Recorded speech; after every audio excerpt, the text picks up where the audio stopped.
Hi, this is Mike Maloney with Adam Taggart once again. Adam, how are you doing? I'm doing just great, Mike. Happy to be back for another week with you. Great. I've been noticing signs up at restaurants and I've been talking with restaurant owners, and they're having the same problem that I've been having on my little farm. Uh, we just can't get anybody to work. When people do work, they quit at the drop of a hat now. People just aren't keeping their jobs, and I'm seeing all of these people that are working at restaurants being very demoralized. They're worn out. They work every day. They're working extra hours to cover all of the people that have quit. So we've got an article about that, and I want to know your take on this, and then I will do some more complaining in just a little while.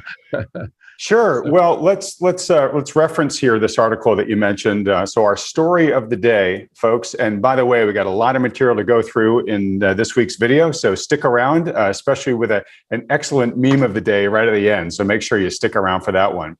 But yeah, this week's story of the day comes to us from the Foundation for Economic Education. It's titled "California Restaurant Goes Viral After Apologizing to Customers and Roasting the Government." And Mike, this is exactly what you were just talking about there. This small business called Taco Loco put this sign up on their doors. It says, "To our loyal customers, sadly, due to government and state handouts, no one wants to work anymore. Therefore, we are short-staffed. Please be patient with our staff that did choose to come to work today to serve you. Thank you for your business. We sincerely appreciate it." You know, this poor small business is just emblematic of what you were talking about, Mike. I think back to Charlie Munger's famous quote. For those that don't know Charlie Munger, he's Warren Buffett's longtime right-hand man. And he says, "You show me the incentive and I'll show you the outcome." And I think this is a perfect example of that. Most folks don't realize this, but there are still 14 million Americans on some form of unemployment insurance. Most of that still extraordinary support coming from the COVID pandemic. And when you pay people enough money, that staying at home is more preferable than going to work, particularly if you're going to work, a high intensity, backbreaking, low paying job. People are going to choose to stay at home and collect those checks. So we have created a pandemic here, Mike, of people that have a malincentive to not work. And that's, rippling through the economy. You've got tons and tons of available job openings that can't be filled. You've got restaurants that are not able to take advantage of this resumption of demand from people trying to go back to their regular lives. And you're getting the employees that are going to work are getting burned out and demoralized. So it's pretty bad.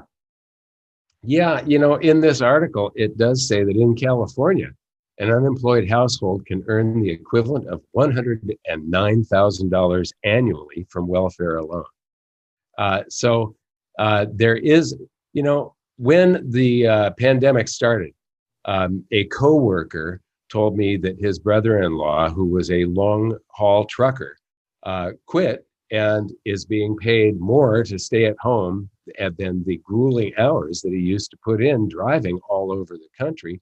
And he was much happier being paid to stay at home and be with the kids and all of that kind of stuff than being out on the road. So he was going to take advantage of it for as long as it can possibly last. And I'm seeing this all over. I mean, I talk with, I was at the supermarket a few days ago, last week, and I spent 50 minutes in the checkout line trying to get to the cash register.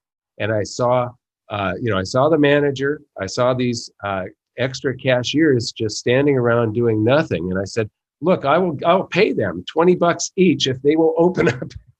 And the manager said, he can't do that, that he would be breaking the law and he could lose his job. They have to take a certain amount of break minutes. These cashiers wanted to open up more checkout counters and get rid of these lines, this huge backup that they had with people waiting with their shopping carts going way back into the shopping aisles so that people couldn't even navigate the shopping aisles anymore.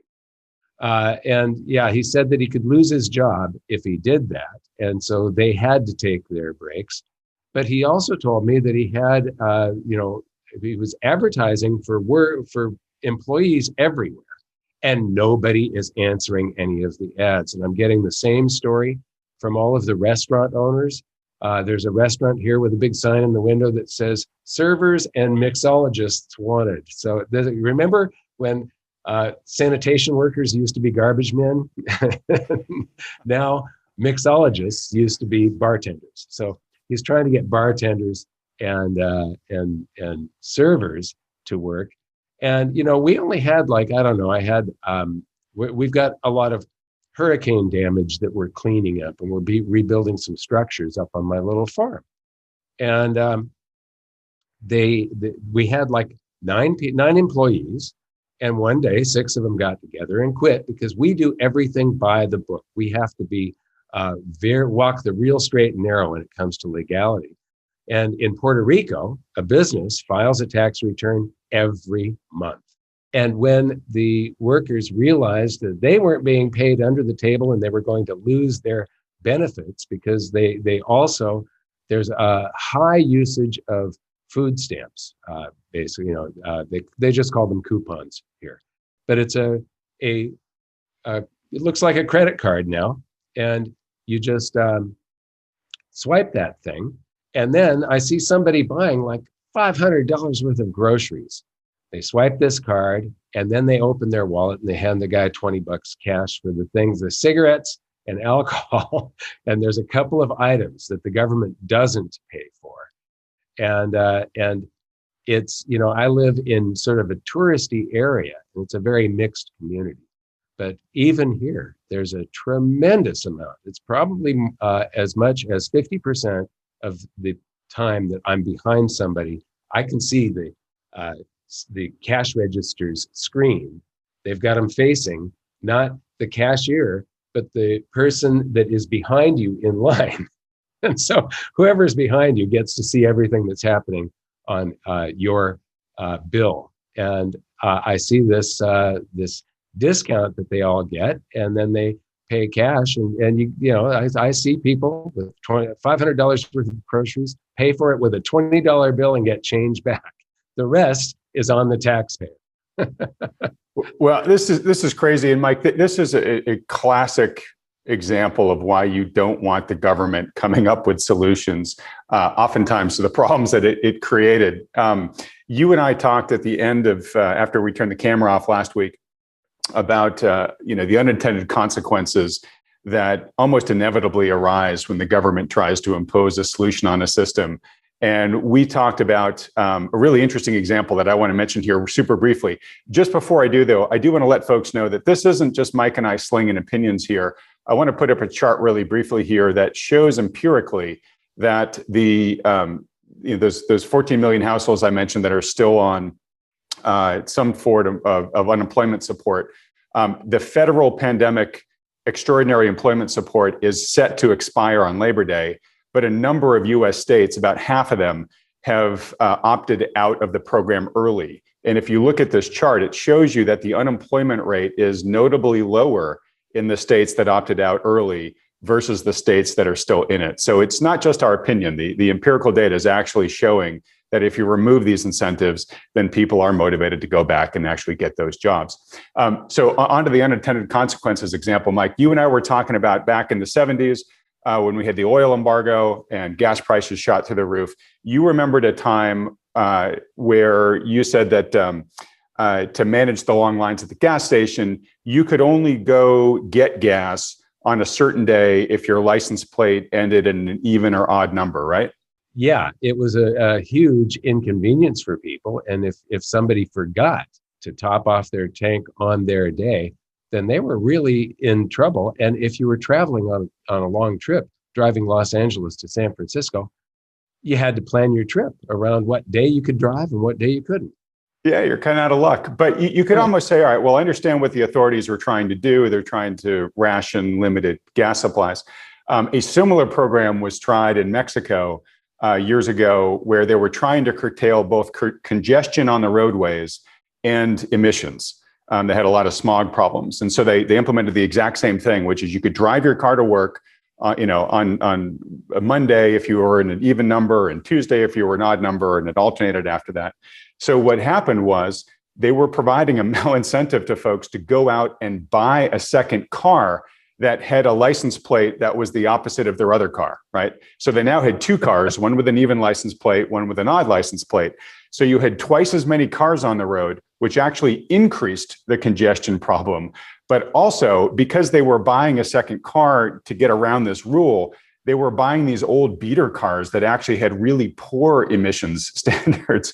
And so they were actually increasing the emissions problem at the same time. It's just classic examples where the government comes up with a uniform solution, tries to apply it to everybody, and not thinking through that they're providing all sorts of mal and misincentives for people to try to get around the solution that they're putting in place. Yeah, there's always unintended consequences when you don't allow the free market to make these choices, and when it's somebody's, one person's bright idea. Well, the only thing I'll add on to that is one last image here before we move on to the tweet of the day.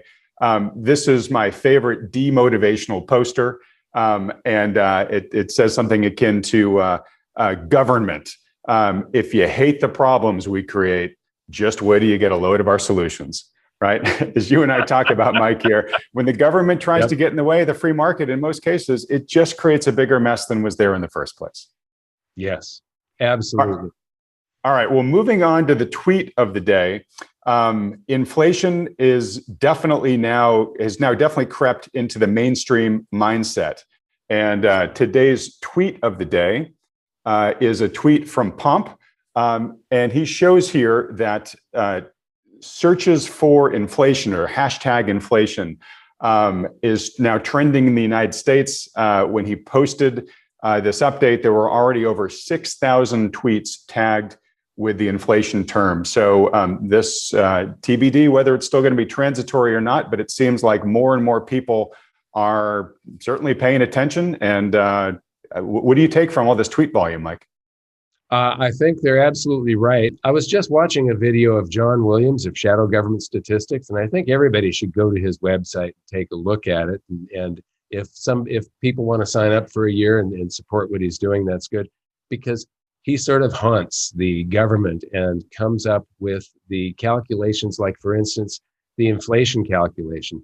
He uses the original metrics before they started doing all of the hedonic adjustment, replacement, and substitutions that they are doing. And the inflation rate now is a lot higher than the 5.4% that the government is telling us it is. I just looked up, I just looked up a product that I buy like about once a year, and suddenly it's up about 50% from last year. It's an enormous leap. When I go to the supermarket, I'm seeing meats about 20% over where they were last year. Luckily, I've been sort of able to refrain from buying a lot of lumber.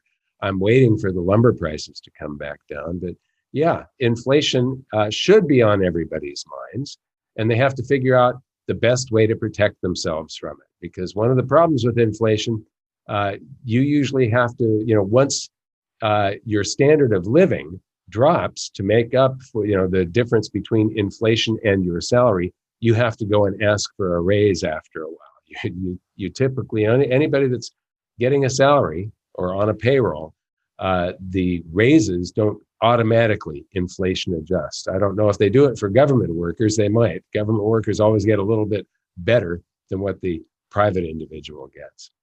So what's your take? Yeah, well, I think my only point on this is just, inflation is a tax on the purchasing power of our currency. And so if you're concerned about inflation, which Mike says you're rightly concerned to be, and as I am too, you really got to think of it as just an attack on the purchasing power of your currency. And then the question you'd ask yourself is, how am I going to protect from that? Obviously, precious metals, gold and silver, very important tool for doing so. It's one of the main reasons why Mike and we all come on these videos every week to help remind people of that. But at the end of the day, if you're concerned about inflation, then you really need to be concerned about what am I going to do to make sure that the dollars I'm getting paid in or euros I'm getting paid in, whatever your main currency is, how are you going to protect them from further debasement? Yeah, when they talk about the Fed thinks it's transient inflation, this is all the currency that they created for this pandemic starting to come back to haunt us. They create a whole bunch of currency, they hand it out, they dilute the currency supply, and it's the equivalent. You've got a certain amount of purchasing power in your dollar. If they dilute the currency supply and you have the same number of goods and services, in this case, we have a fewer number of goods and services with a far greater amount of currency chasing after it. It's the same thing as making the dollar smaller and smaller and smaller. It has less purchasing power because the Federal Reserve and the banking system are cutting the currency supply up into finer and finer pieces. Each piece cannot hold as much purchasing power when they do this. And so this inflation was baked into the cake.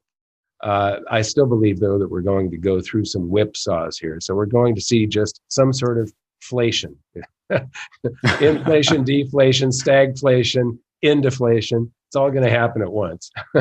Everyflation. Yeah. Yeah. All right. Well, let's move on to the chart of the day. But before we do, just a quick reminder, folks, if you are enjoying this conversation and you like these series, please hit the like button on this video, as well as the subscribe button if you haven't subscribed to this channel yet. It's literally just right down there below the video player here that you're watching. All right. So moving on to the chart of the day.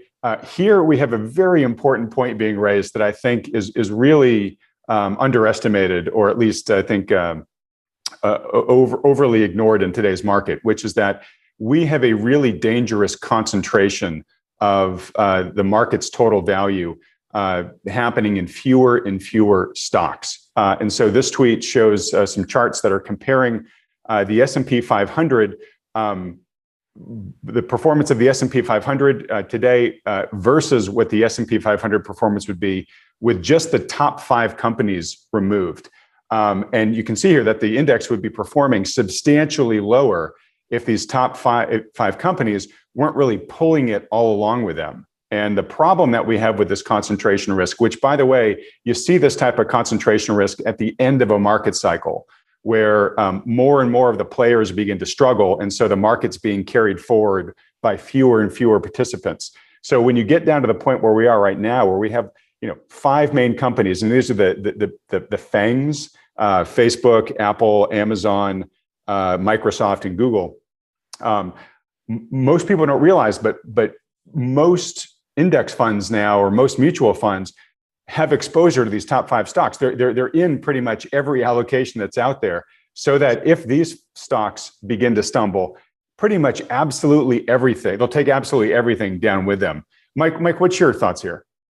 I am just noticing the acceleration of this. When I look at this chart, I look back in 2018, the spread between these 5 the S&P and the top 5 tech companies was much smaller.